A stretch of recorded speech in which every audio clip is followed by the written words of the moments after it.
Hello बच्चों, let's read the following question. A particle of mass 10 raised to power minus 3 kilogram and charge 5 microcoulomb is thrown at a speed of 20 meter per second against a uniform electric field of strength 2 into 10 raised to power 5 Newton per coulomb. How much distance will it travel before coming to rest momentarily?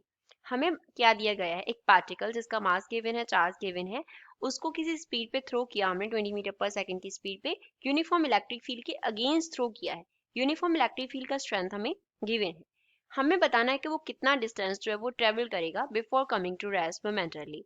So first of all we will talk about the key concept used in the question. इस question में हम क्या की concept use करेंगे? तो यहाँ पे हम जो रिलेशंस यूज करेंगे इस क्वेश्चन को सॉल्व करने के लिए वो लिखते हैं।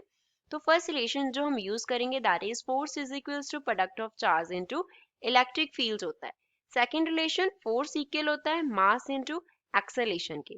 थर्ड रिलेशन हम यूज करेंगे दैट फाइनल वेलोसिटी का स्क्वायर माइनस इनिशियल वेलोसिटी का स्क्वायर इक्वल होगा 2 into acceleration into distance travelled के। अब यहाँ पे टर्म्स लिख लेते हैं।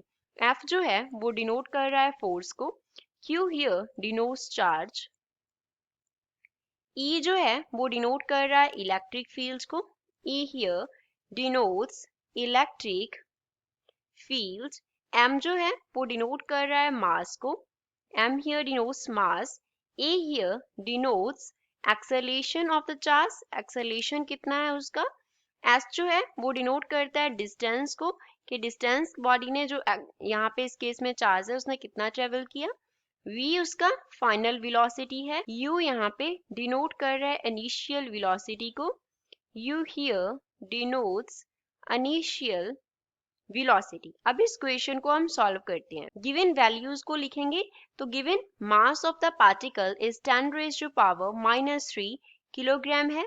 चार्ज q जो है वो हमें कितना गिवन है 5 micro coulomb, that is 5 into 10 raise to power minus 6 coulomb हमें गिवन है। एंड इसका जो स्पीड है इनिशियल u वो कितना गिवन है 20 मीटर पर सेकेंड गिवन है। जो इलेक्ट्रिक फील्ड का स्ट्रेंथ है E वो हमें कितना दिया गया है 2 into 10 raise to power 5 newton per coulomb दिया गया है। अब फोर्स जो है वो Q इंटू E के इक्वल है, फोर्स जो है वो M इंटू A के इक्वल है। तो अगर इन दोनों रिलेशंस को इक्वेट कर दें then we can write M into A is equals to Q into E होता है। तो यहाँ से अगर एक्सेलेरेशन A निकालना हो then it will be equals to Q into E upon में क्या हो जाएगा M हो जाएगा। अब यहाँ पे वैल्यूज फिल कर देते हैं। चार्ज जो है उसका वैल्यू है 5 into 10 raise to power minus 6, electric field का strength 2 into 10 raise to power 5 upon में mass that is 10 raise to power minus 3। तो इसको सॉल्व करने पे एक्सेलेरेशन A का जो वैल्यू है वो हमारे पास आ जाएगा 10 raise to power 3 and units होंगे metre per second square. And जो एक्सेलेरेशन होगा वो हमारे पास क्या होगा, हम इसको नेगेटिव कंसिडर करेंगे। हम क्या लेंगे, नेगेटिव एक्सेलेरेशन लेंगे। रीजन बीइंग कि हम जो पार्टिकल है उसको थ्रो कर रहे हैं अगेंस्ट द फील्ड्स। क्या बोला है क्वेश्चन में, that particle is throne against the fields, fields के अगेंस्ट उसको थ्रो किया है, सो उसका जो एक्सेलेरेशन है वो क्या होगा, इस केस में नेगेटिव हम कंसिडर करेंगे। अब इक्वेशन ऑफ मोशन हम अप्लाई करती हैं, that is v square minus u square is equals to 2as। अब v फाइनल वेलोसिटी तो उसका कितना रहेगा 0, क्योंकि हम उसको क्या लेके आ रहे हैं, रेस्ट पे लेके आ रहे हैं। तो यहाँ पे आ जाएगा 0 का स्क्वायर माइनस u का स्क्वायर, u कितना है 20 मीटर पर सेकेंड, तो माइनस 20 का square is equals to minus 2 into a की जगह पे 10 रेज़ टू पावर 3। अब यहाँ पे नेगेटिव साइन आया एक्सेलेरेशन की वजह से, इंटू हमारे पास क्या हो गया s हो गया। तो यहाँ से लेफ्ट हैंड साइड पे क्या आ गया minus 400 is equals to minus यहाँ पे क्या बन गया 2000 s बन गया।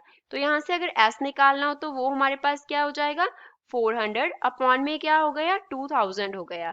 So from here we can write s is equals to 4/20। So from here s is equals to 1/5 which means distance travelled का जो वैल्यू है वो हमारे पास आ जाएगा 0.2 मीटर के equal. So this is final answer for the given question. I hope you understood it well. Thanks.